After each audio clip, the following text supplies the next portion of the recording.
Assalamualaikum warahmatullahi wabarakatuh.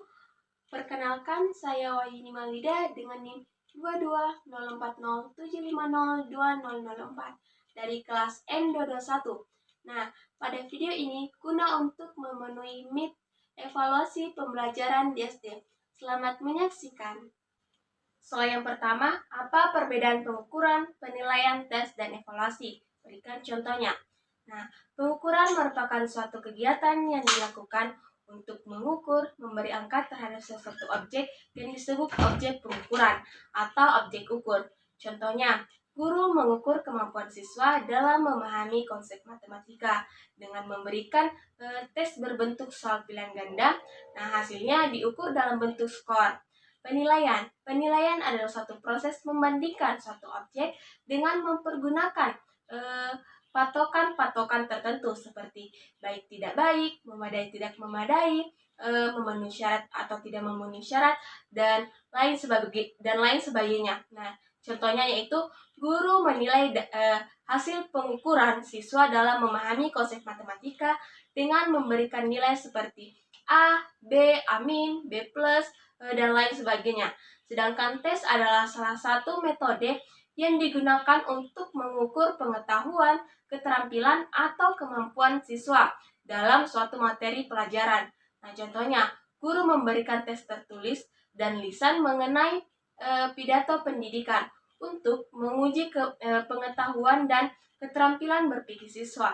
Nah, sedangkan evaluasi merupakan proses sistematis dari mengumpulkan, menganalisis, hingga menafsirkan data atau informasi yang diperoleh. Contohnya yaitu guru melakukan evaluasi terhadap program pengajaran matematika di sekolah. Nah, mereka mengumpulkan data dari observasi kelas dan tes untuk mengevaluasi efektivitas metode pengajaran, pemahaman siswa, serta kebutuhan perbaikan. Soal yang kedua yaitu jelaskan prinsip-prinsip dasar evaluasi. Prinsip pertama, kontinu. Nah, evaluasi tidak boleh dilakukan secara insidental, karena pembelajaran itu sendiri adalah suatu proses yang kontinu. Yang kedua, kooperatif. Nah, prinsip ini menekankan pentingnya bekerja sama kepada semua pihak seperti kepala sekolah, guru, atau sesama guru, orang tua peserta didik, dan atau peserta didik itu sendiri. Nah, yang ketiga, komprehensif. Nah, dalam melakukan evaluasi terhadap suatu objek, guru harus mengamati seluruh objek sebagai bahan evaluasinya. Misalnya objeknya itu peserta didik. Nah, maka seluruh aspek peserta didik harus dievaluasi, baik menyangkut kognitif, afektif, dan psikomotorik peserta didik. Nah, yang keempat, ada adil dan objektif. Dalam melakukan evaluasi, guru harus berlaku adil tanpa pilih kasih atau memandang latar belakang peserta didik. Nah, yang kelima ada praktis. Nah, praktis itu mudah dipahami baik oleh guru maupun peserta didik. Untuk itu, diperhatikan bahasa dan petunjuk pengerjaan soalnya. Soal yang ketiga, sebutkan dan jelaskan jenis-jenis evaluasi dalam pembelajaran. Nah, yang pertama ada evaluasi formatif. Nah, evaluasi formatif adalah evaluasi yang dirujukan untuk memperbaiki proses belajar mengajar.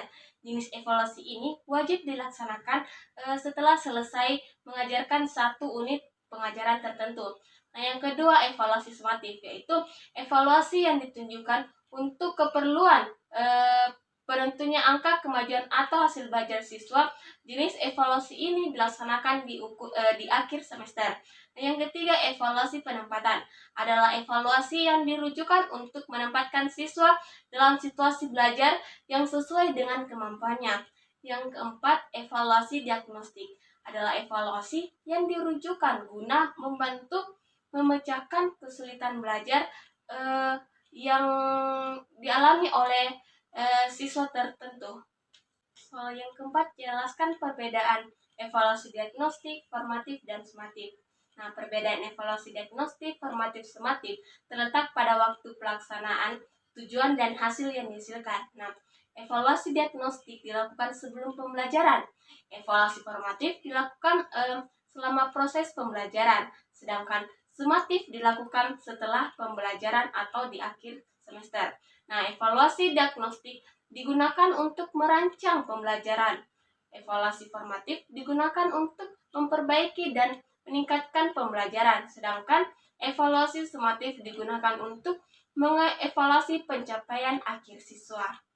Soal yang kelima, jelaskan tujuan evaluasi. Nah, ada tujuan umum dan khusus. Tujuan umum evaluasi pembelajaran adalah untuk menghimpun bahan-bahan keterangan yang akan dijadikan sebagai bukti mengenai taraf perkembangan atau kemajuan yang dialami peserta didik.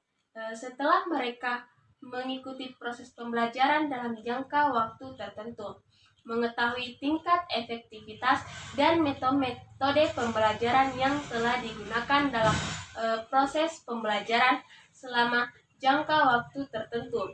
Adapun tujuan khususnya, evaluasi pembelajaran adalah untuk merangsang kegiatan peserta didik dalam menempuh program pendidikan untuk mencari dan menemukan faktor penyebab keberhasilan dan tidak keberhasilan peserta didik dalam mengikuti program pendidikan, sehingga dapat dicari dan ditemukan jalan keluar atau cara-cara perbaikannya menurut Cindy Jono 2000. Soal yang keenam yaitu jelaskan sasaran evaluasi. Nah, sasaran evaluasi pembelajaran adalah aspek-aspek yang terkandung dalam kegiatan pembelajaran, yang meliputi yang pertama tujuan pembelajaran. Nah, yang kedua unsur dinamis pembelajaran atau sumber belajar yang meliputi pesan, orang, bahan, alat, teknik, dan latar. Nah, yang ketiga pelaksanaan pembelajaran dapat diartikan sebagai interaksi antar sumber belajar dengan siswa. Yang keempat, kurikulum. Dalam hal ini, kurikulum dipandang sebagai rencana tertulis, yakni seperangkat komponen pembelajaran yang diuraikan secara tertulis pada buku. Soal yang ketujuh, jelaskan fungsi evaluasi pembelajaran bagi pendidik dan bagi siswa. Nah, fungsi bagi pendidik yang pertama itu untuk membantu pendidik dalam menilai sejauh mana siswa telah mencapai tujuan pembelajaran yang telah ditetapkan. Yang kedua, untuk membantu pendidik dalam mengidentifikasi kebutuhan dan kesulitan siswa. Yang ketiga, untuk memberikan umpan balik kepada siswa mengenai kemajuan belajar mereka. Nah, yang keempat, untuk memberikan data dan informasi yang penting bagi pendidik dalam mengambil keputusan terkait pembelajaran. Nah, adapun fungsi bagi siswa yang pertama, untuk membantu siswa sejauh mana mereka memahami materi pembelajaran dan mencapai tujuan pembelajaran yang ditetapkan.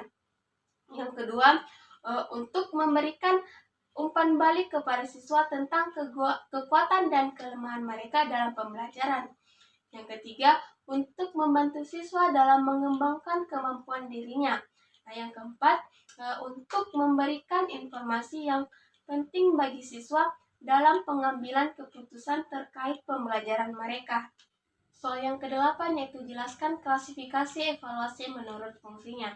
Nah, yang pertama psikologi, untuk kerangka acuan melangkah menuju tujuan pendidikan. Yang kedua didaktif, untuk motivasi belajar kepada peserta didik, memberikan pertimbangan, pemberian bahan pengajaran, metode pengajaran, dan bimbingan khusus kepada peserta didik. Nah, yang ketiga ada administratif, untuk pengisian buku rapot, menentukan indeks prestasi, pengisian STTB, dan tentang ketentuan naik kelas. Soal ke-9 yaitu jelaskan prosedur evaluasi pembelajaran. Nah, yang pertama itu membuat perencanaan evaluasi dengan menyusun kisi-kisi. Nah, kisi-kisi di sini adalah suatu tempat yang berisi komponen identitas dan komponen matris untuk memetakan soal dari berbagai topik satuan sesuai dengan norma potensi dasarnya. Setelah menyusun kisi-kisi, kemudian guru menyusun lembar jawaban dan kunci jawaban. Setelah itu membuat pedoman pengolahan skor dan selanjutnya yaitu melaksanakan uji coba. Nah, yang kedua yaitu pelaksanaan evaluasi. Nah, dalam pelaksanaan evaluasi, guru harus memperhatikan kondisi tempat. Tes yang diadakannya, tempatnya harus terang dan enak dipandang. Nah, yang ketiga itu pengolahan data. Dengan mengolah data berarti ingin memberikan nilai dan makna kepada peserta didik mengenai kualitas hasil pelajarannya atau pembelajarannya. Yang keempat, penafsiran hasil evaluasi. Nah, penafsiran tentang suatu hasil evaluasi harus berdasarkan atas kriteria tertentu yang disebut dengan norma. Ada yang terakhir, laporan. Nah, semua kegiatan dan hasil evaluasi harus dilaporkan kepada berbagai pihak agar hal yang dicapai peserta didik dapat diketahui dan dapat ditentukan langkah selanjutnya. Yang terakhir yaitu jelaskan apa itu tes dan non-tes, berikan contohnya. Tes adalah suatu cara untuk mengadakan penilaian yang berbentuk suatu tugas atau serangkaian tugas yang harus dikerjakan oleh siswa, sehingga menghasilkan nilai tentang tingkah laku dan prestasi siswa. Contohnya, pada tes tertulis, siswa menjawab soal-soal pilihan ganda atau esai. Nah, pada tes lisan, siswa berpuisi atau berpidato atau juga berdongeng. Nah, non-tes di sini merujuk pada metode-metode penilaian yang tidak tergantung pada ujian tertulis. Adapun contoh non-tes yaitu tugas proyek, presentasi, observasi, dan berupa portofolio. Misalnya dalam penilaian proyek, siswa diminta untuk membuat suatu produk atau karya.